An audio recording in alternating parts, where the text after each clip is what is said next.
Welcome to Rip Current Podcast, the official podcast of your Orange County Riptide. I'm your host, Justin Gans. Alongside me, I have Adam Coonan and Andrew Relvis. How are you guys doing today? Doing well, Justin. So the Riptide are going into their final game of the year. They just finished up the 2024 CCL regular season. Overall, how do you think the Riptide have done this season, and especially coming into their first playoff matchup up in Pasadena against Arroyo Seco for the first round of the CCL playoffs? Well, I think you got to give credit to the coaching staff, manager Connor Spencer and the team overall for really handling a lot of adversity they had this season. Multiple players going down with injury, multiple guys leaving early, whether it be opportunities to play professionally or just having to leave the team.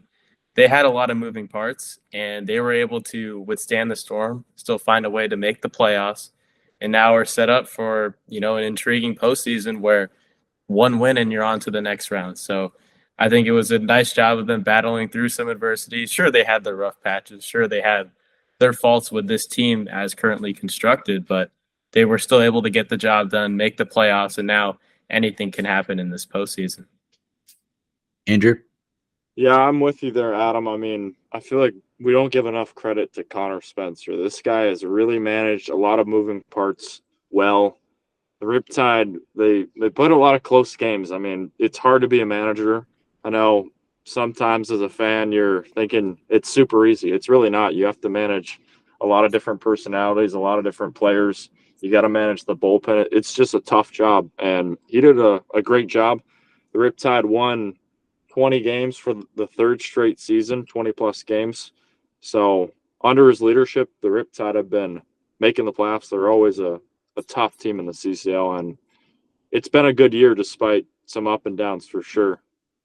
Yeah. I mean, before we continue, just to point out how many guys right now aren't with the team. 5 of the top 10 guys in batting average on the team won't be at the game on Tuesday. Some of the guys missing, Nathan Cadena, Jack Hammond, just a lot of the key pieces. Ace Reese, who leads the team in batting average, another key guy that won't be there. So they've had to battle through some guys leaving, but overall, really impressed with the way that they were able to handle it and still have this opportunity to make a postseason run now. Yeah. And even like you guys said, the team's battled through adversity, through injuries, through players leaving, players coming back. And, for Connor Spencer to just coach this team and just kind of pull it together, Andrew, like you said, getting 20-plus wins for the third straight year in a row, it's impressive to see how great this Riptide team has done. And now they come into a game against Arroyo Seco, who they've had trouble with on the road and at home. They played Arroyo Seco in their second game of the year to start off, and it was pretty interesting for that game as they managed to lose that game, as Arroyo Seco's kind of been their enemy this whole entire season. What are your guys' keys, do you think, to beating a team like Arroyo Seco on the road in the playoffs in a win or go home situation without your key guys? Who do you guys think should step up in this scenario, especially for a really close playoff game to start the CCL playoffs?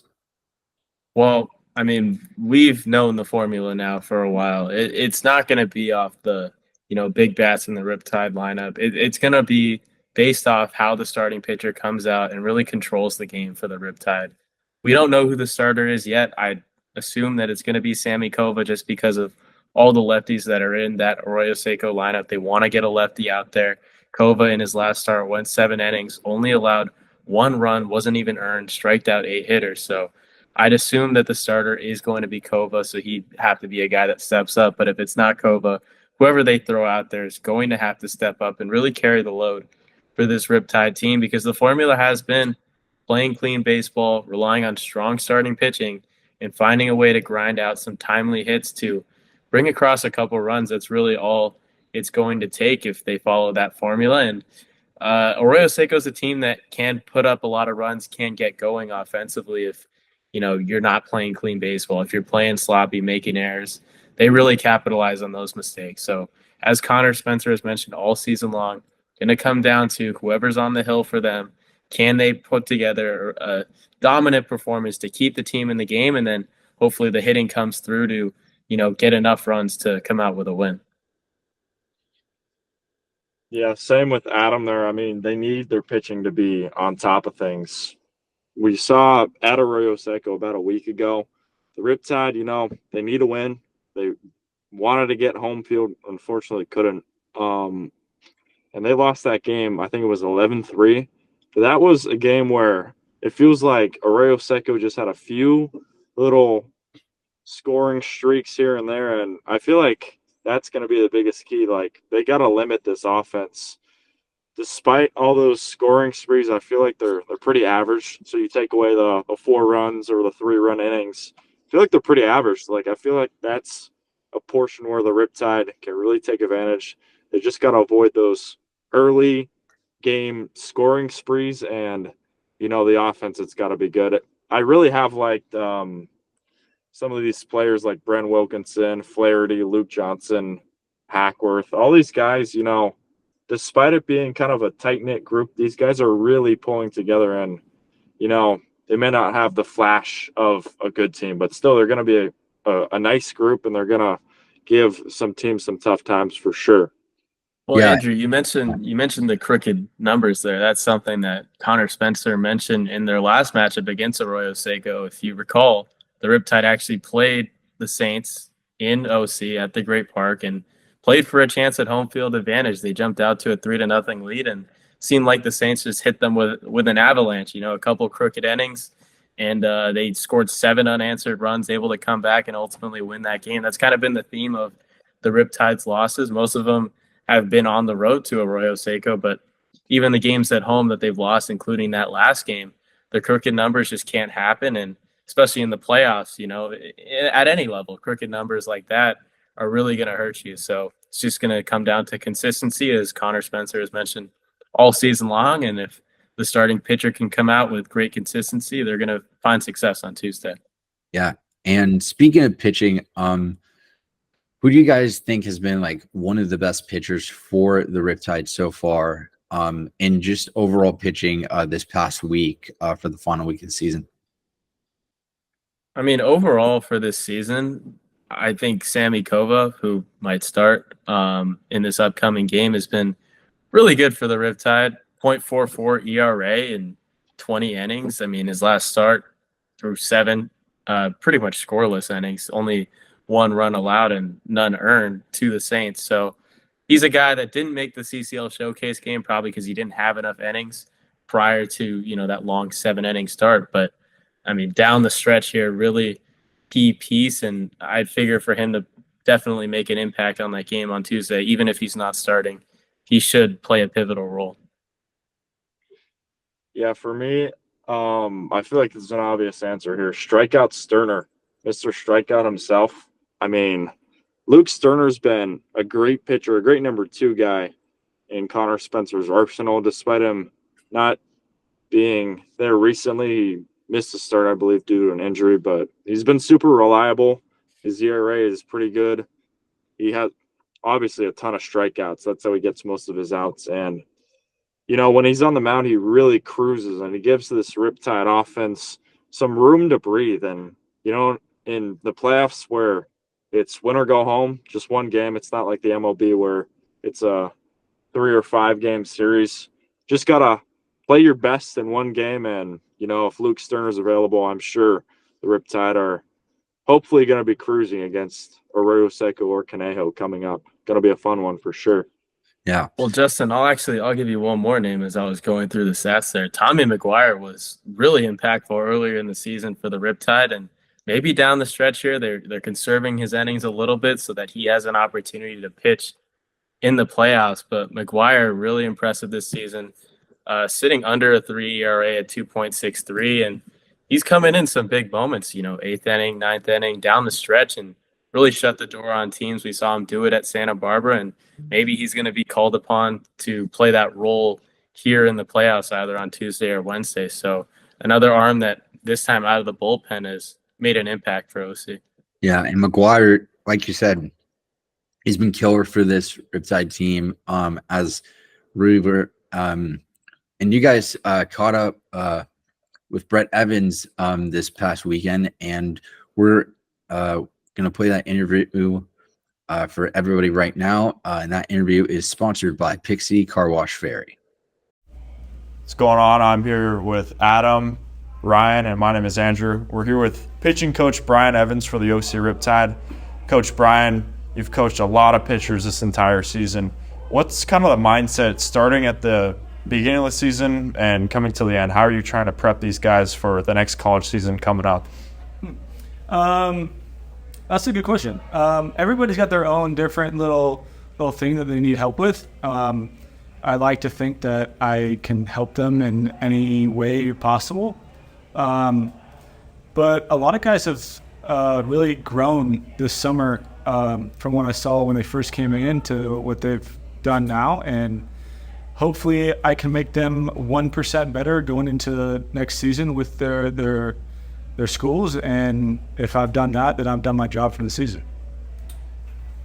You mentioned that a lot of the guys have built or improved on parts of their games. What pitcher in particular do you think has improved in their game, and what do you think that'll help with their school or what they'll do next season at their school? Any pitcher in particular? I mean, Seth Spencer had an incredible outing last night, but is there any pitcher that comes to mind immediately? Seth is definitely one of them. He's created some angle, and his fastball / cutter has worked very well this summer. Andrew Parker has improved throughout the summer. Trying to think of other guys. I mean, for the most part, everybody has improved in one way or the other. I'm a big believer in creating angle to the catcher and not throwing on one plane. If you throw on two planes, it just makes everything better. So that's what I've been pretty much preaching this whole summer, is kind of create some angle and throw downhill. And the guys that have bought into it have done well. I asked Coach Spencer this. Is there any particular speech or anything you do at the end of the season to instill the mental aspect of the game, and any closing speech that you prepare? Or is it just sort of throughout the season that you build off of that and continue to build on? I think it's something you continuously build on. I mean, we can go out there one day and think one thing and go out there another day and think a completely different thing, right? So I think a big focal point should be pitch to pitch, no matter if you're on defense, at bat, or pitching. Like, if you can live in the moment and play this game one pitch at a time truly, then the bigger outcome is going to happen more often than you think it will. But when we start looking ahead and thinking, oh my God, I need a ground ball here, I need to get a double play, or I need to get a base hit, or a double would be great right now, or whatever, like, that kind of compounds and puts more pressure on us. So if we literally play this game one pitch at a time, I think anybody on the field can do a lot better. Coach, you mentioned that mentality that you've been trying to instill. I mean, I feel like your staff has proved that there's some Bulldogs here, and a lot of guys came into this year with, not a lot of innings. So how have you seen them grown mentally pitch to pitch and really develop that confidence as they've gotten more innings? Yeah, I mean, you're going to get a lot more confidence in anything you do the more you do it. So just getting them out on the mound and getting them experience is going to instill confidence. Whether they do poorly or do great, like, just being out there is going to give you some kind of confidence. The guys that have done very well this year, their confidence is through the roof, and I hope that they can take that confidence into their schools for next season. And the guys that may not have done as well this year, I hope they can build off some kind of confidence that they've gotten and take that into the schools.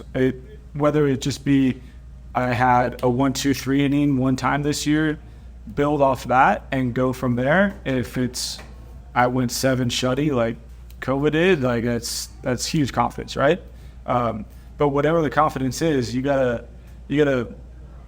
focus on the positives rather than the negatives in this game, and because this is a game of negatives, right? Like Hall of Famers hitting 300, that's failing 70% of the time. So if you can focus on any kind of positive within your outing or within your at bat or within your fielding or whatever it is, I think you're going to be better off later in your career or even later in that game. And I know the season's not over yet. You still have some more games to play here. Hopefully you go past 2 games. But as you look back on this year and the pitching staff that you've had, what will you remember most? I will remember that everybody went out there and competed and attempted to do their job the best that they could. And we were in most of the games that we played this year. We got blown out a couple times, but like for the most part, as a pitching staff, if we can keep the offense somewhat close and make the game competitive, then we've kind of done our job, right? So the thing I'm going to remember most is everybody going out there competing and doing what they do best. Thank you, Coach. Welcome back to the Rip Current Podcast, the official podcast of your OC Riptide, sponsored by Wild Rivers Water Park. Andrew and Adam, for your top picks of the Riptide, who do you think is your basic player? Basically, who do you think is your player of the year from the Riptide, pitching or batting, or even just, playing, during the infield as well? Adam, we'll start with you. I mean, we already talked about the pitching, so let's head over to the other side of the coin. And if you're looking purely off stats, there's really only one answer, in my opinion, and that's Ace Reese. At least at the plate, he's been the best hitter for the Riptide all season long. Unfortunately, he will not be with the team for the playoff game, but throughout the regular season, just dominance. A guy that leads the team in batting average, leads the team, or was leading the team before he left, in RBIs. Just totally deserving of that commitment to Mississippi State. He transferred from Houston to the Bulldogs, and he'll definitely make an impact for that team come next spring. But at least for the Riptide, completely lived up to the hype, was consistent all season long, even after missing time, due to taking visits with some schools. He came back, took some time to get going, but once he did, really big for them down the stretch. So he was a big part of the reason why the Riptide are playing in this postseason and was a critical piece of this lineup. Yeah. And I would say like another critical piece of the lineup that I think who has been huge kind of from the start, like Ace, is Nate Cadena. He will also not be playing due to him being injured and transferring down to Long Beach State. And I think, like I said last week, I think he'll help the Dirtbags well with their batting. And overall, I think Nate had a great year for the Riptide. Hit a couple homers and definitely just brought his big bat with him, and he was a dominant force for the Riptide. Another guy I want to touch on is Andrew Parker. What a year Parker had for the Riptide. He was dominant early on in the year, and just throughout this season, he's been just a killer on the mound, and he's had a ton of strikeouts for the Riptide and just helped them get those wins when they need it most. Andrew, who do you got for your players of the year? Yeah, for my team MVP this year, I mean, got to give it to Patrick Hackworth, Patty Hacks. He was a big contributor on the Riptide this year. I'm pretty sure he had 2 8-game hitting streaks, somewhere along those lines. I mean, he's just so consistent. This guy plays pretty much every day. I've been to a few road games, and I see him on the bus like every time. I mean, he's a good team player. He's a big bat. He's also a big defender as well. I mean, you can plug him in the outfield. You can plug him shortstop, second base.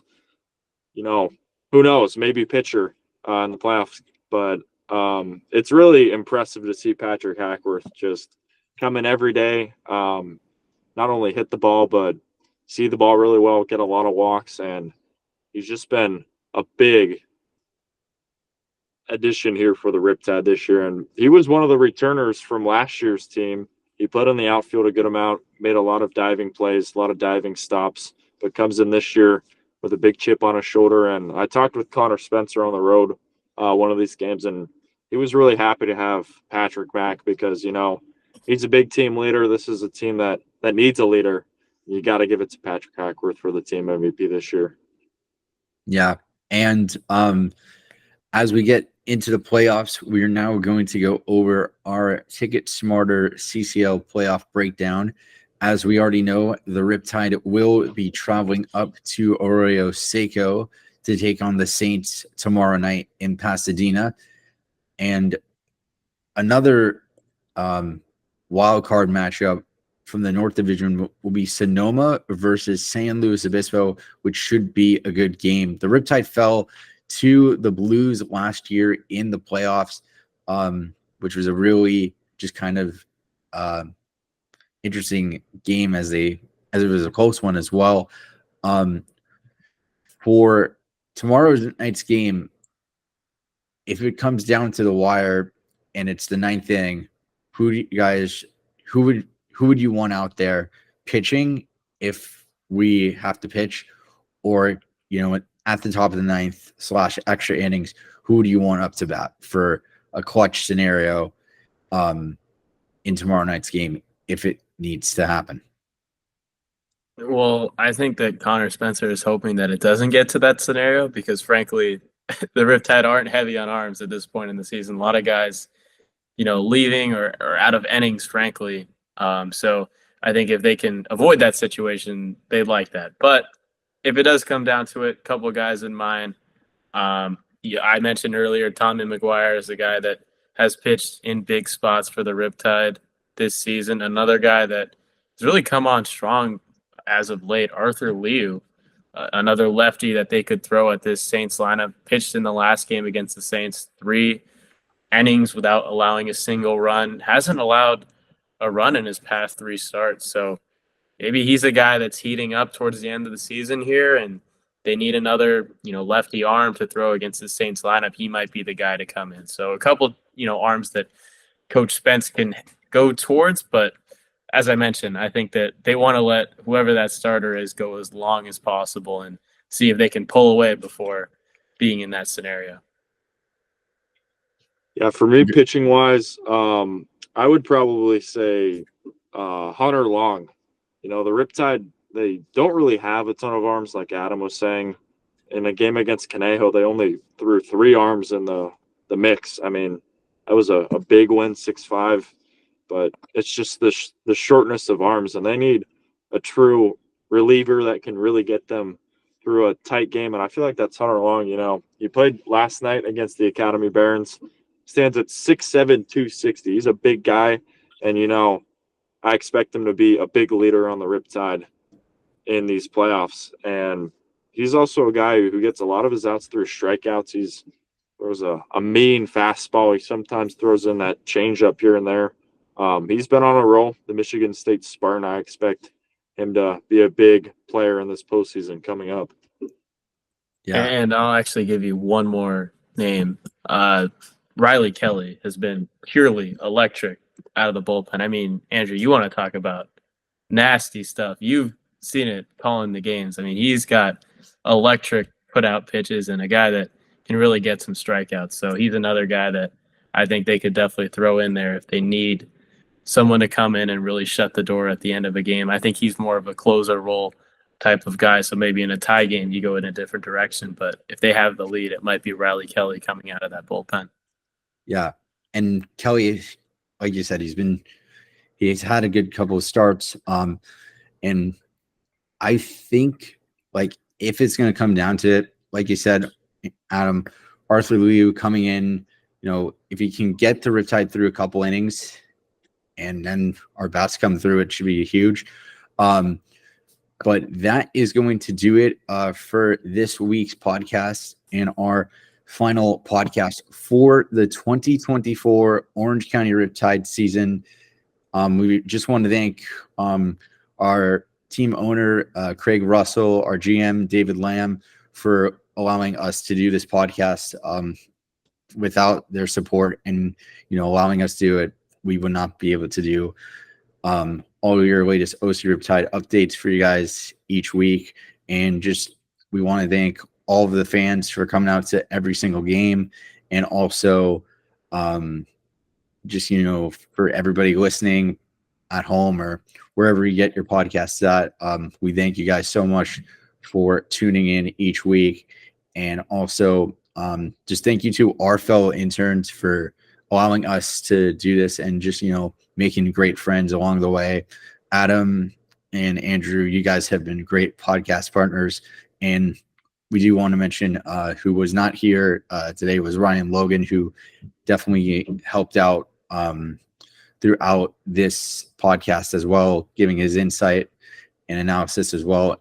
And just a big thank you to everybody that's made this podcast possible. And, we hope to see you next season for some more Riptide baseball. Alongside me, having Adam and Andrew, I'm your host, Justin Gans, signing off for the final time for your Orange County Riptide podcast, The Rip Current.